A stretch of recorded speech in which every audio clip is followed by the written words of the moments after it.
Listo. ¿Listo? Ya, escúchame. Bien, hoy nos convoca el tema de fracturas de calcáneo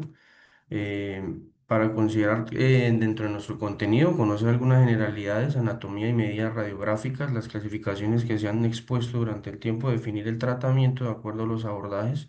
esto con el objetivo de tener una alta tasa de éxito en nuestra intervención quirúrgica. En cuanto a epidemiología,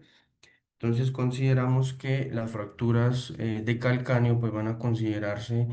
digamos que dentro de un 60% cuando habla uno y tiene en cuenta todas las unidades óseas del pie y estas las han dividido de manera intraarticular o extraarticular. Se caracteriza que esta fractura va a tener hasta un 75% a nivel intraarticular y un 25, un 30% oscila para las fracturas extraarticulares y dados sus mecanismos de trauma, que son de mediana a alta energía, se puede considerar también hasta un 10-12% de fracturas expuestas. Se considera que cuando uno compara hombres y mujeres, pues se va a evidenciar más que todo este tipo de fracturas para hombres hasta 2,4 veces más y asociados a alta energía en caídas de alturas hasta en un 71-72%, que refiere más de 1,8 metros de altura de este artículo, un estudio de una retrospectiva donde determinaron factores característicos de este tipo de fractura, valorando 700 pacientes, evidenciando la incidencia de hasta un 11,5-12% por cada 100.000 habitantes y encontrando algunas cifras asociadas, por ejemplo, hasta un 50% se asocian a fracturas a nivel de otro espacio osteomuscular como son las columna lumbar, 10% adjudicado a toda la zona lumbar del L5, L1 L5, un 25% va a estar asociado a otro tipo de fractura, sea de tibia o sea de otro hueso a nivel del tarso del medio pie. Un 5 al 10% va a involucrar a los dos calcáneos de manera bilateral y es un escenario laboral, se evidencia hasta un 18,8 hasta un 20-22% de presentarse este tipo de fracturas. Y es interesante, enuncian que sobre el 25% de los estos pacientes que hacen fracturas de calcáneo, o sea, eh, de una subcalcáneo derecho o izquierdo bilateral, no van a retornar a la actividad laboral previa que tenían. Entonces, entrando al detalle para hablar de la anatomía, pues consideramos que es el hueso más grande de la parte del retropié. Su característica va a tener es corticales que pues lo rodean. Sin embargo, va a tener un espacio trabecular interno que es el que le va a dar características especiales para momentos de fijación o de soportar algunas cargas. Va a tener las caras anterior, la cara superior e inferior, la lateral medial y la posterior, con unas carillas articulares, como enunciamos en la gráfica. En la parte superior vamos a tener esa gran carilla posterior que va a tener soporte para el talo, que es la carilla que nos va, digamos, a marcar o definir si es una fractura a nivel intraarticular o extraarticular. Tenemos una carilla más hacia la región medial que corresponde ya a toda la parte densa el cortical del sustentáculo tali y la parte anterior hacia medial es una carilla eh, anterior que va a estar articulada con parte del talo en su región anterior y una cuarta carilla que es la, digamos que tiene un sentido transverso que es la que se va a articular con el cuneiforme. A su vez es un hueso muy irregular que tiene muchos accidentes óseos. Para destacar dentro de ellos en la cara lateral, sobre la figura, sobre el numeral 9 es esa región donde va a dividirse, donde van a estar separados por esa protuberancia ósea los peroneos, peroneo largo y corto, y en la región medial sobresale el sustentáculo tali para destacar como nuestro fragmento de referencia al momento de hablar de las fracturas. Entonces, aquí enunciamos, esto es una vista que superior y posterior, donde se evidencia cómo protruyas a la región medial ese sustentáculo untale, que vamos a dar entre otras características que va a estar muy fijo dado los tejidos blandos que tiene, y las carillas, tanto la posterior como la media, la anterior y para nivel del cuboide, generando ese recorrido sobre la región medial del mismo, dándole un soporte mayor respecto a la parte lateral. Entonces, ya hablando de anatomía ya interna de este hueso, digamos que se caracteriza porque tiene un concepto que es el triángulo neutro, que es donde deja un espacio que se va a caracterizar por más cantidad de médula ósea, donde confluyen, pero haciendo margen triangular, las demás trabéculas, dejando este espacio, digamos que es el más susceptible de ser para las fracturas. Y en la parte superior, que corresponde a la carilla, posterior, en la parte subcondral, sí tiene trabéculas que hacen una conglomeración mayor y aumentan la densidad del hueso. A partir de ahí surgen otras, digamos que conformaciones trabeculares, que es desde la región superior hacia inferior y desde la parte media hacia la parte inferior. Esta es la disposición de ese triángulo neutro sobre la cara medial, donde se evidencia un punto de más susceptibilidad para las fracturas, y se considera que se debe tener en cuenta al momento de hacer fijaciones, dado que todo el contorno que sí me genera las demás corticales del calcáneo son las que permiten una mayor fijación y donde se van a sujetar de una mejor manera todo el material de osteosíntesis, sean los tornillos o las placas a considerar. En cuanto a la anatomía, pues se considera que el calcáneo va a tener, digamos que irrigaciones importantes a partir de la arteria tibial posterior, entregándole la colateral medial, y la peronea entregándole la colateral lateral, digamos que configurando cada una de ellas un 45-50% de irrigación. Consideramos que dada esa característica trabecular es un hueso muy bien irrigado, que digamos que los niveles de pseudoartrosis pues son bajos respecto a otros huesos como es el del talo, por ejemplo. Entonces, esta imagen nos deja ver en la región casi que plantar ese mismo recorrido en el que utilizamos para nuestro abordaje lateral, considerando que son las arterias a este nivel las que irrigan. Para destacar sobre la región plantar, vemos que se grafica ese límite que hace la división entre la piel de la zona plantar y la piel de la región dorsal, y es ahí donde debemos hacer nuestra incisión para respetar ese angiosoma y no cruzarlo, y sí procurar la irrigación completa del colgajo que se genera. Dentro de los mecanismos de trauma, pues se considera que un mecanismo de trauma importante es por la parte del vector axial, haciendo una compresión y basculando el calcáneo en su región posterior para anterior y posterior, generando un trazo primario de fractura, digamos que divide ese cuerpo en la parte de la tuberosidad en la región posterior y anterior del calcáneo. Va a considerarse que va a depender esa organización de fractura de acuerdo a la posición del pie, la calidad ósea que va a tener nuestro paciente y la dirección y la magnitud de la fuerza. A destacar en estas dos imágenes importantes, dado que ese es el segmento del sustentáculo está muy bien adherido a cápsula articular y al ligamento deltoideo, además del ligamento calcaneonavicular y el ligamento astragalocalcáneo, que es interóseo, y lo que le van a permitir una estabilidad mayor a este fragmento, entre los que menos tienes variancia al momento de hacer la presentación de la fractura, y nos sirve como referente para nuestra osteosíntesis. Entonces, si uno habla de las direcciones de fuerza, digamos que dentro de las primeras clasificaciones que se dieron, tuvieron en cuenta estos trazos, pero también nos permite la gráfica explicar cómo están dadas esas fuerzas dado cierto momento. Aplicando una fuerza, digamos que en sentido más, digamos que axial, buscando la parte posterior, se genera ese fragmento primario, donde puede causar una depresión de la superficie articular, haciendo que el calcáneo en su parte posterior bascule y ascienda. Y una fuerza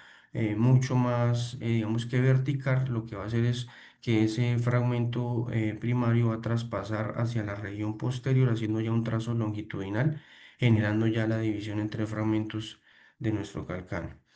Esta imagen nos permite ver cómo está dada la organización del calcáneo y cómo se delimitan las regiones intraarticulares, extraarticulares. La parte, digamos que anterior de nuestro calcáneo va a pertenecer a esa carilla articular muy cercana o adyacente a lo que tiene que ver con el surco del seno del tarso. Luego la región media, que sí lo digo media para esta gráfica, pero en realidad corresponde a la carilla posterior, que ya tiene vecindad con la tuberosidad posterior, que ya se consideraría extraarticular. Se dividen en esos 3/3 nuestro calcáneo de una vista de anterior a posterior, siguiendo un eje longitudinal. Entonces, en cuanto a la clínica, es importante destacar que así como otras fracturas de nuestra extremidad inferior, el epilón tibial, el cuello del pie, la región del medio pie o del dorso, pues el calcáneo también tiene, aunque tiene un cojín graso en la región plantar, la región lateral y medial,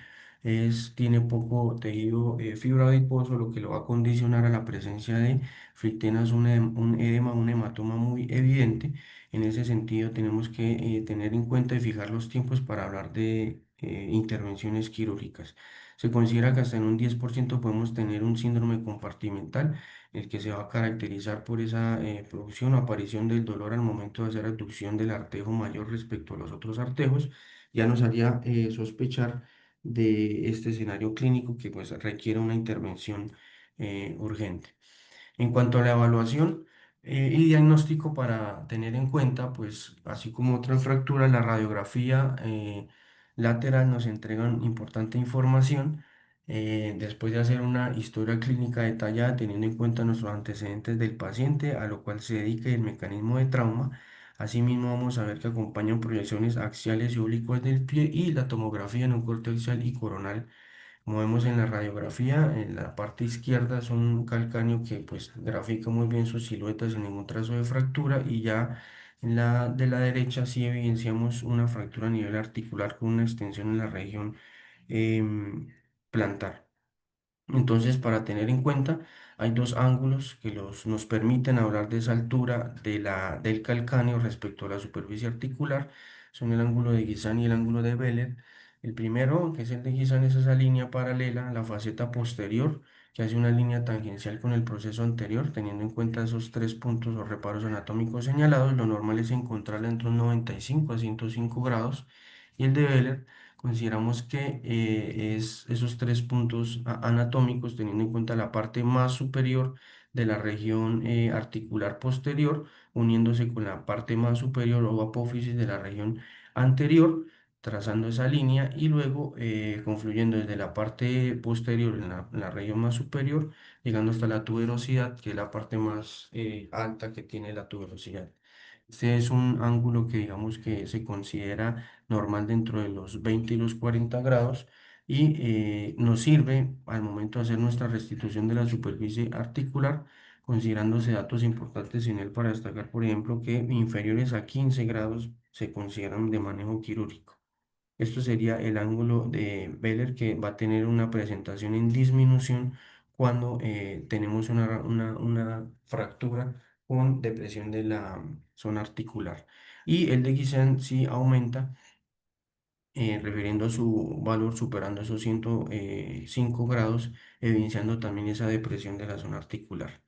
Esta es otra imagen que nos permite ver el calcáneo de una vista axial, considerando que el rayo va a entrar a 45 grados, y lo que nos va a permitir observar es la silueta en la región medial y la región lateral, definiendo así si tenemos una fractura que está a colapso en varo, o analizando el ensanchamiento del retropié para tenerlo en cuenta al momento de hacer la restitución. Esta es la misma proyección conocida como proyección de Harris. Hay otra dentro de las proyecciones que no se utiliza con frecuencia, sin embargo nos aporta una información importante, y es esta oblicuo que permite valorar el compromiso calcáneo-cuvideo, evidenciando si hay extensiones ya en la región anterior, involucrando esa faceta que sería la cuarta en sentido transverso del calcáneo. Otra proyección a destacar es la proyección de Broden, donde en realidad nos va a permitir evaluar la faceta posterior a nivel subastragalino, donde nuestro paciente en decúbito supino, haciendo una rotación interna y el rayo sobre los 10 o 40 grados apuntando al malleolo lateral, va a generar la imagen, y nosotros de manera paulatina avanzamos en los grados haciendo rotación interna en posiciones de 10, 20, 30 y 40 grados para definir la situación articular de esta superficie, y pues midiendo, analizando el avance de nuestra osteosíntesis. Esta es la imagen que evidencia cómo se ilumbra la superficie articular de esa faceta posterior. Es una imagen ya digamos que muy clara y habla de manera detallada de cómo se encuentra esta superficie. Otra ayuda diagnóstica que tenemos es la tomografía, muy importante esto ya en cuanto a la clasificación, dado que nos va a permitir evidenciar como que a manera de columnas en el corte coronal el calcáneo, evidenciando así de la región medial a lateral esa aparición del sustentáculo tali y viniendo en descenso y graficando hasta la región lateral y toda la tuberosidad del calcáneo. Entonces, en cuanto a clasificaciones, consideramos que en términos generales se puede hablar de una fractura intraarticular que en realidad es hasta un 70% que se va a caracterizar por esa carga axial de alta energía y las extraarticulares un 30% que se caracterizan por tener una contracción muscular o en el escenario de una rotación y se consideran en términos generales de baja energía. Entonces, las primeras clasificaciones de Excel Lopresti fue quien las expuso hablando de el pronóstico y a su vez generando unas maniobras de reducción que las sugería de acuerdo al tipo de fractura. Él hablaba de la parte de una fractura que se puede presentar a manera de lengüeta, donde esa superficie articular está en descenso, pero lo caracteriza un trazo longitudinal haciendo ascenso de toda la tuberosidad posterior del calcáneo y una depresión articular haciendo conminución y evidenciándola hasta en tres fragmentos posibles de la fractura. Sin embargo, pues artículo fue el que, digamos, que hizo un análisis importante respecto a todas las clasificaciones que en su momento habían, 49 clasificaciones de 623 estudios. Sin embargo, la que generó un mejor pronóstico en cuanto a su clasificación, el tratamiento y comprensión, esto tenía que ver con el entendimiento de tipo de fractura que se tenía y coincidir con el mismo plan quirúrgico en diferentes escenarios o centros de ortopedia, pues se generó teniendo en cuenta el uso de la tomografía en un corte coronal, específicamente para coronal a 30 grados, esto con el objetivo de poder evidenciar tanto la faceta media del sustentáculo tal y como de la faceta posterior, ¿sí? Para hablar de un sentido intraarticular y siendo estas dos unidades anatómicas del calcáneo las importantes para generar la clasificación. Entonces, la clasificación de Sanders la que se produjo, de acuerdo a estos análisis y conclusiones dichas, consideran que tenemos una clasificación de calcáneo Sanders tipo 1, donde es una fractura que no está desplazada. Se puede considerar un manejo conservador sin desplazamiento menor de 2 milímetros. Y una tipo 2, no hablamos de tipo 2, hablamos de dos fragmentos, pero evidenciando, digamos que dos fragmentos que pueden graficar tres columnas. En este sí se hablaba de hacer un manejo quirúrgico con resultados positivos hasta un 73%. La tipo 3 son tres fragmentos, sin embargo, dependiendo si la organización per se de esta misma fractura, en términos generales encontré que tenía un mal pronóstico y la tipo 4 donde habla de una conminución mayor, se hacen manejos quirúrgicos, sean de osteosíntesis o artrodesis, y encontrando solo un 9% de resultados positivos. Entonces, para explicarla, consideramos que esa tipo 2 como lo vemos en la imagen, es donde el trazo de fractura está dado más hacia la columna lateral, denominándole, digamos que la tipo A para la columna lateral, la tipo B se abarca la columna media y la tipo C la columna medial. Entonces, según la clasificación, si tenemos tipo 2, tipo 3 o tipo 4, hablamos del número de fragmentos que generan y asimismo las letras nos van a determinar digamos que la extensión o qué tanto abarca o qué columnas son las que integran la fractura. Esta es otra clasificación que se asocia a, digamos que a las fuerzas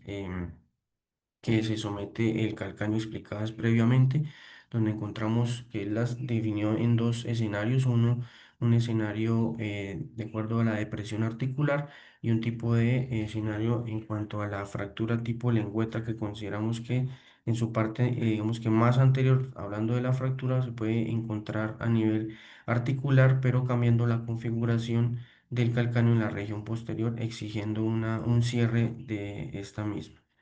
Y dentro de las clasificaciones que integran las observaciones AO conjunto con la de Sanders, pues se generó esta clasificación denominándole el número 82 para el calcáneo. La tipo A son fracturas extraarticulares, dividiéndola en A1 o A2 dependiendo el trazo que involucra el cuerpo del calcáneo. La tipo B hablan específicamente de la lengüeta sobre la faceta posterior con su alcance en la región anterior. La tipo B1 es un trazo simple, la tipo B2 pues como vemos es una fractura en lengüeta pero con minuta, y la tipo C es la fractura intraarticular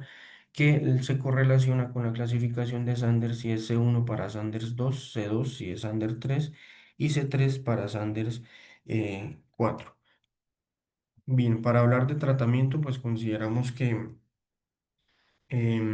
tratamientos conservadores sí se pueden dar para fracturas no desplazadas como vemos en la imagen. Asimismo, se tiene que analizar el escenario clínico de nuestro paciente, por ejemplo, pacientes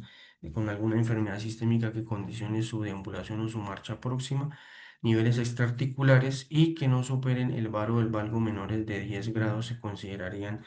manejos conservadores. ¿Cómo se podría hacer este manejo? Inmovilizándose por 4 semanas y haciendo ejercicios de dorsiflexión con el tobillo sin carga y haciendo una carga parcial sobre la séptima, octava semana, y el tercer mes sí llevarlo a hacer una carga completa, y desde luego que con un seguimiento radiográfico estando para la vigilancia de los posibles desplazamientos. Asimismo, cuando uno habla ya de fracturas intraarticulares, se encuentra el escenario de hacer los manejos no quirúrgicos. Estos, desde luego, como lo contrario a lo dicho anteriormente, que son Sanders tipo 1 que no superen los 2 milímetros de desplazamiento, que esa carilla articular no esté más del 25% afectada, y también en pacientes que tengan fracturas intraarticulares pero que tengan contraindicaciones como una enfermedad vascular severa, la diabetes mellitus con una pobre adherencia al tratamiento o consumidores de sustancias. La literatura describe esta maniobra, que es donde se hace, digamos que en decúbito prono con la flexión de 90 grados, haciendo una compresión axial, pero teniendo en la palma de las manos con el control del valgo y el varo para restituir la deformidad de nuestro calcáneo, y después de eso pues llevarlo a inmovilización. En cuanto a tratamiento quirúrgico, digamos que en términos generales, superando esos 2 milímetros de desplazamiento, más del 25% de presiones de la superficie articular, pérdidas de longitud o altura del calcáneo, pues se deben pensar. Sin embargo, la presentación clínica, asimismo, digamos como en el caso de fracturas de pilón tibial, pues se hace ese juego y ese binomio a tener en cuenta, porque son pacientes que lo pueden presentar y debemos tener en cuenta el manejo de los tiempos. Manejo de los tiempos, que se considera que para fracturas tipo Sanders 2, lo ideal sería esperar unos 7 10 días, y si superamos esta clasificación 3 o 4 con afectación mayor de tejidos blandos, y se entiende que hay que esperar hasta las 2 semanas. Entonces, para el manejo quirúrgico, dentro de los objetivos es restituir el ángulo de Beller, que es el que nos va a permitir considerar esa altura adecuada de la tuberosidad posterior y restituyendo la superficie articular, recuperar la longitud y el ancho, restituir la superficie articular, y lo que nos llevaría como una consecuencia positiva a restablecer la biomecánica adecuada del retropié. Entonces, los tiempos quirúrgicos, tener en cuenta que debemos tener un paciente ya en vías o una resolución adecuada del edema del retropié, que presentemos pues el signo de la arruga, que no tengamos las flictenas hemorrágicas o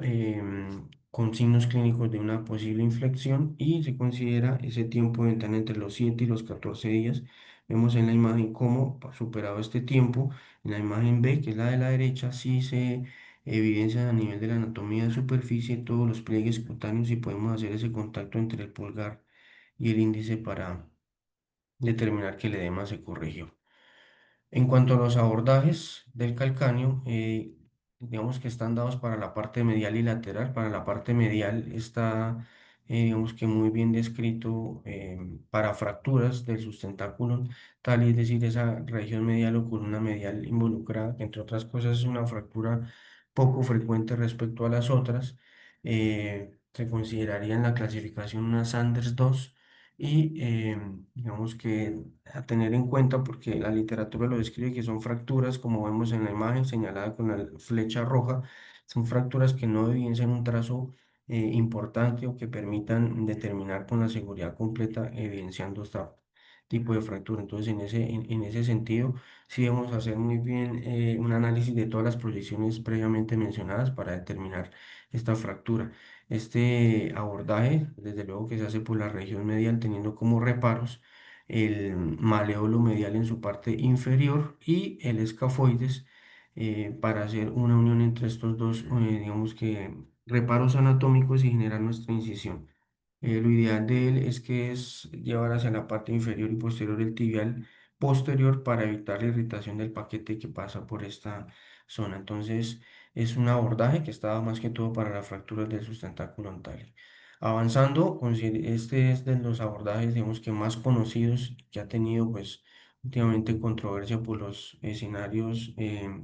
digamos que lamentables que deja el manejo de tejidos blandos. Es un abordaje lateral en el que se va a caracterizar porque se aborda teniendo en cuenta como reparo anatómico la región lateral en su línea de continuidad del tendón de Aquiles y la región posterior del peroné, digamos que haciendo la incisión que aísle tanto el nervio sural como el nervio peroneo superficial. Es una incisión que se avanza en sentido vertical hasta un ángulo, que lo ideal es hacer con el incisión de manera curva.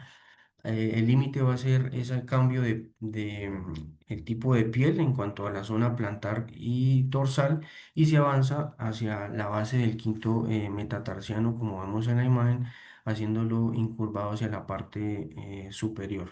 Entonces, este es un abordaje que nos permite ver toda esa zona lateral. Como vemos en la parte inferior, lo ideal es encontrarnos frente a esta organización de las fracturas, la parte lateral que está parcialmente libre, esa parte articular que sería el fragmento interpuesto entre los dos, la tuberosidad posterior y el fragmento referencia, que es el que nos va a permitir hacer nuestra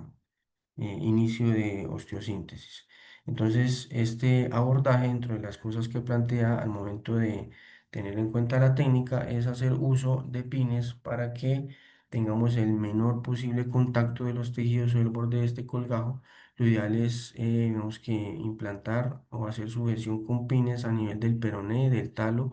y del cuboide, llevando ese colgajo hacia la parte o retrayéndolo para evidenciar todo nuestro campo quirúrgico con el objetivo de hacer el mínimo contacto posible.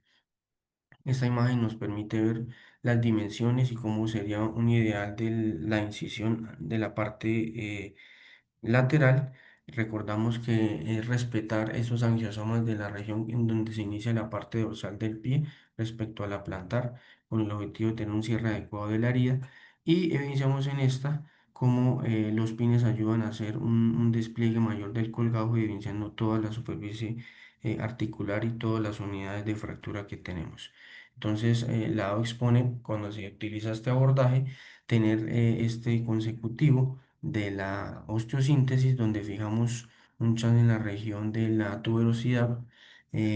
posterior del calcáneo, permitiendo una corrección del valgo o varo y restituyendo la altura, para luego hacer uso de un elevador de Pareosteo, por ejemplo, y elevar toda la superficie articular y buscando ese contacto entre la tuberosidad y el fragmento del sustentáculo ontal, y para luego hacer osteosíntesis girando, porque por lo general está mal rotado este fragmento, que es digamos que lo denomino el medio sobre la superficie articular, y luego hacemos el cierre de la cortical lateral. Este sería, digamos que, un abordaje que nos permite hacer uso de esta manera de osteosíntesis, siguiendo todos los parámetros que analizamos en la parte anatómica, es decir, todo el contorno del hueso cortical, y dejando el espacio libre de la placa para hacer el cierre en compresión de la pared lateral. Sin embargo, este es un abordaje que trae algunas cosas para lamentar: necrosis, dehiscencias e infecciones en tasas altas. Vemos un ejemplo de una herida dehiscente y cómo posterior a ello puede pasar a ser un proceso de necrosis, donde se mueren los bordes del colgajo, pues propiciando a un escenario de posible infección. Entonces, frente a eso, dentro de los abordajes que han tenido, digamos que mayor uso para evitar estas complicaciones, tenemos el abordaje del seno del tarso, donde las tasas de infección oscilan solo son un 4%. Los resultados funcionales vamos a ver que son similares. Sin embargo, sí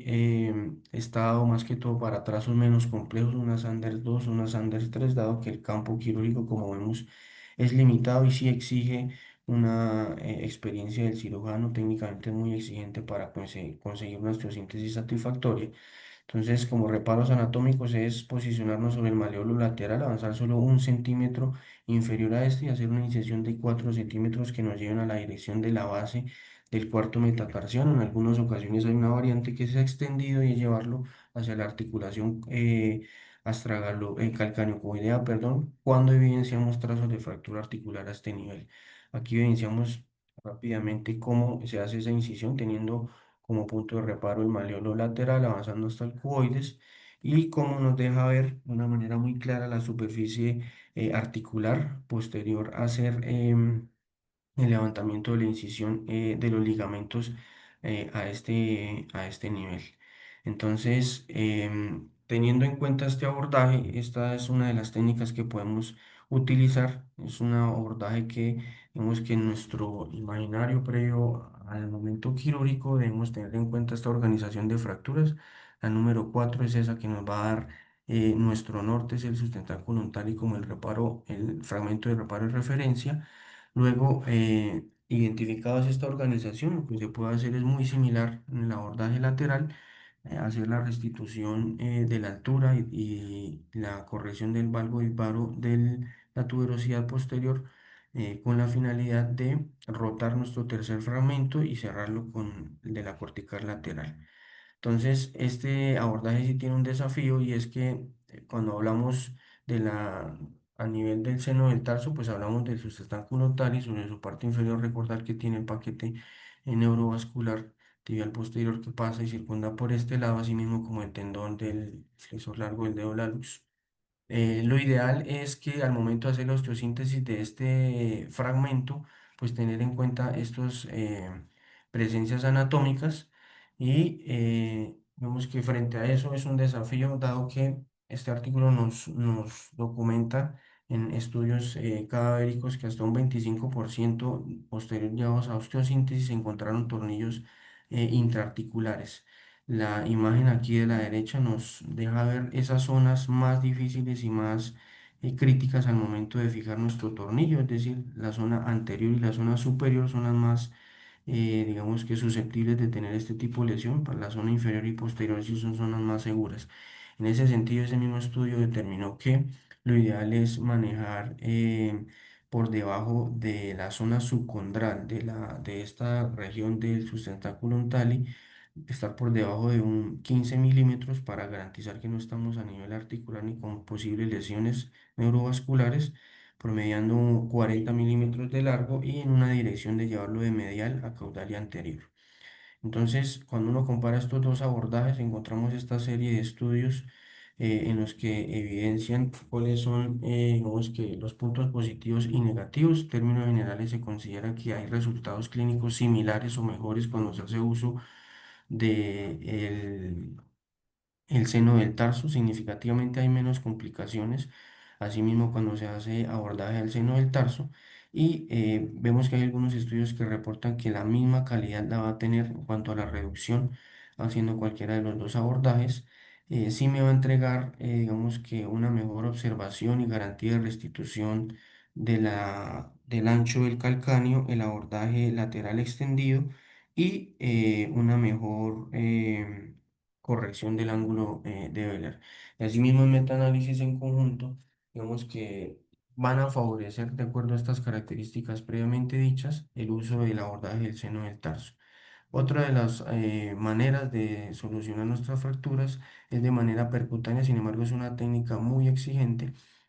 dado que va a requerir el uso continuo del fluoroscopio, el intensificador de imágenes,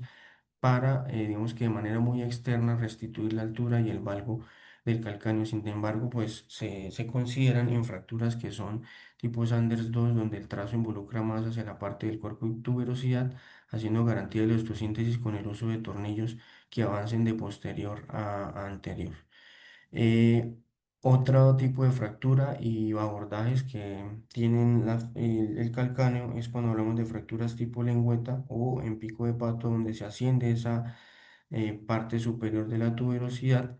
Y lo que se tiene en cuenta es que es un abordaje que no es totalmente invasivo. La incisión va a tener como reparo, digamos que la parte más pronunciada de la tuberosidad posterior del calcáneo y la región lateral del Aquiles, respetando la vía cuando discurre el nervio sural y avanzando con un pin en maniobra de Exelopresti para hacer el descenso de esa lengüeta y hacer la osteosíntesis con el avance del pin o de los tornillos. Importante destacar que cuando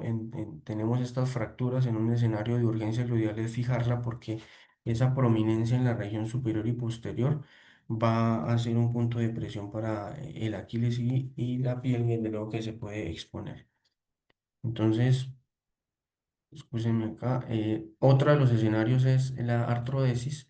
y es cuando tenemos fracturas mucho más complejas. Hablamos de Sanders, algunos escenarios describen Sanders 3 y otras Sanders 4 y esto es cuando el ángulo de Wheeler está sobre cero o está negativo y no hay garantía de hacer una restitución adecuada. Entonces, lo ideal es llevar a estos pacientes a artrodesis en un primer tiempo. Sin embargo, describe que debe tener algunas características para que tenga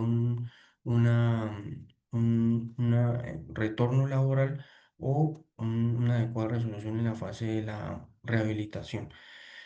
En cuanto al posoperatorio, digamos que se hace uso de la férula posterior, la movilidad después del retiro de la férula y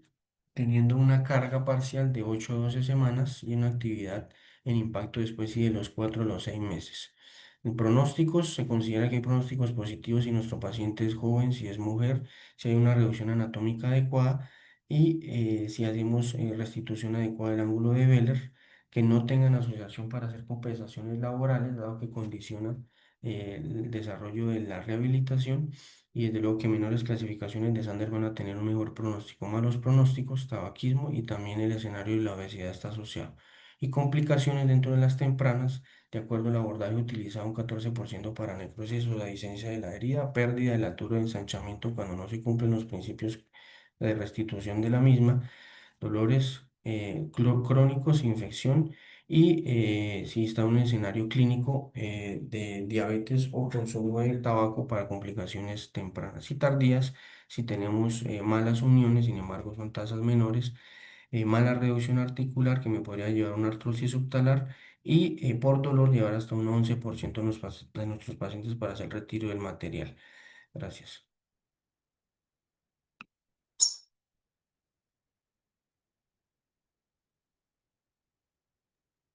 Jorge, muchas gracias. La presentación está muy completa.